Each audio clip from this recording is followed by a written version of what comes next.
This is an adaptation of Edgar Allan Poe's The Raven by Miss Langton's Period 5 class. On a gloomy, sad, and dull night, a man is sitting up at midnight, thinking deeply about something while reading a strange set of books. He is tired and not feeling physically strong, so much so that he is almost asleep.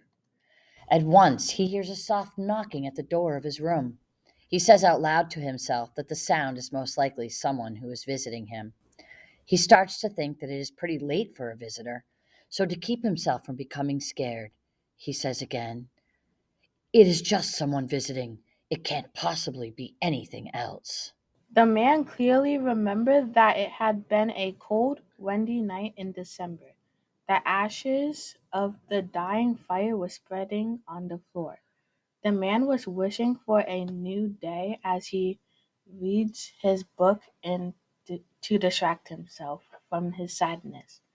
The man is sad because he misses his loved one, Lenore. Lenore is the man's beautiful lady who long since passed.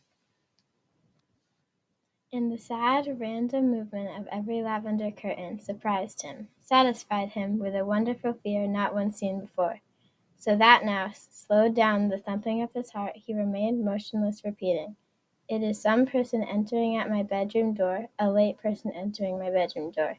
This is it, and not one thing more."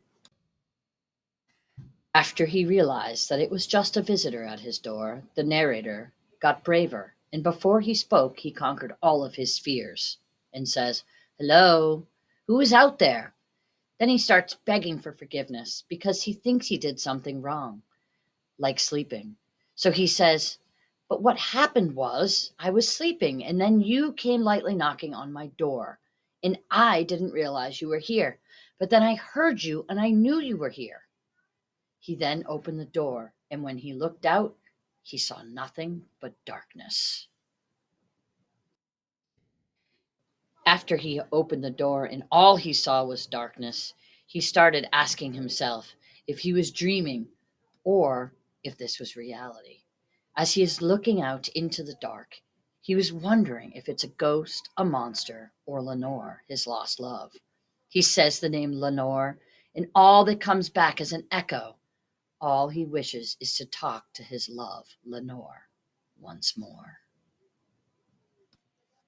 The man turns around and goes back into his room, more anxious. And yet again the soft knocking of a window comes back, a little more louder this time. He is sure that there is someone at the window, and decides to find out what it is. "Stay calm, me," he says as he starts heading over to the window. "It's probably just the wind," he tells himself. The man opened the window and the holy raven flew in from the outside. As it flapped in with surprise, it reminded the man of the good old days with his past wife. The raven gave him no respect, not a single second he acknowledged him. The raven went straight and sat upon the statue of Goddess of Wisdom, on top of the narrator's front door, and stayed there, unmoving. Then this black raven checked the man into smiling by the serious expression on its face. The man was relieved at the sight of the raven, as he thought it might be someone dangerous knocking at his chamber door.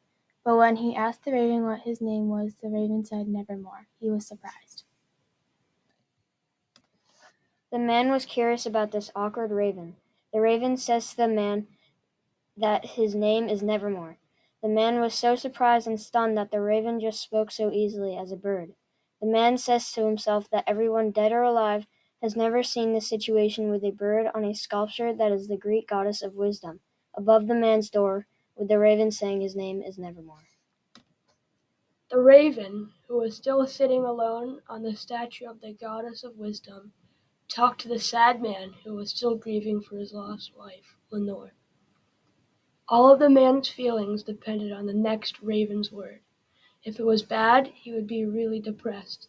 If the response from the raven was good news, he would be really happy.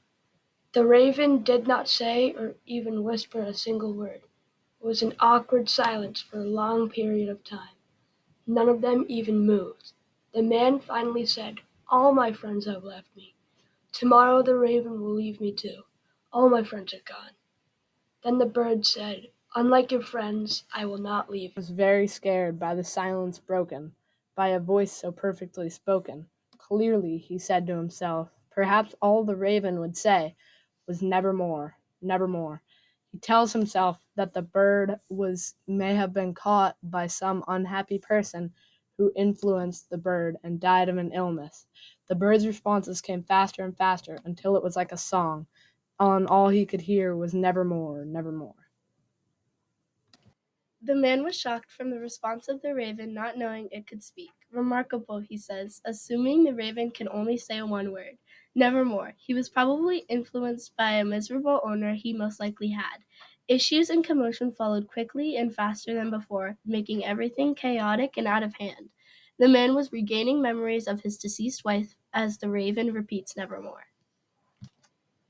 The raven is still tricking him into being happier. Then he came over with the seat in front of the raven, and while he sits, the raven sat on Pallas, a very wide goddess. He got comfortable in his seat and moves over near the raven. He then starts to think, what does this strange bird mean when he says nevermore? After the narrator is comfortable in his chair, he starts thinking about the raven's purpose and what the birds mean when he repeats the word nevermore. As the minutes passed, the raven's bright eyes grew more vivid and intimidating as it stared down at him. He sat in his velvet-lined chair with his head laid back on the cushion and his mind pondering the question he asked himself. The lamp on the table filled his gloomy chamber with its light, making the raven's shadow appear larger and more alarming. The raven repeated nevermore, reminding him of the happy memories of his wife Lenore. After the man realizes he's never to see his lost love Lenore again, he felt as though the air was getting thicker and changing. The man thought that maybe the angels were above him, perfuming the air. "You awful creatures," he yelled up to them. "God has sent me my awful memories. With you, the angels above me, he has sent them. Oh, angels, relieve me of my memories. Let me forget, let me forget. Please, oh, please, I must forget. I will drown out my memories of Lenore with drink." "No, you must suffer," says the raven. He lifts upon his seat and screeches at the bird, if either angel or archfiend, one for healing or one for harming, he isn't sure. He continues with his bickering. He asks if Lucifer had left it at his doorstep, or may have it been disaster that caused its coming. Again, he moves onward, describing that even though he may be empty and sad, it doesn't mean that he is discouraged by the raven's difficulty. He labels his home deserted, cursed, and haunted by the horrors of the thought of his loving Lenore. Pleading and begging, if his pain will end, will he ever move on from Lenore? Will fortune come forward? Cries become deafening after more. The raven replies with bleakness on beak, nevermore. Then the man got even more angry. "Messenger," he shouted, "whether you're a regular bird or an evil spirit, if you were sent to me, or if you were blown here by strong winds to my spooky, scary home, please answer my question. Could I be happy in Gilead? Please tell me. Will I get relief from this pain?"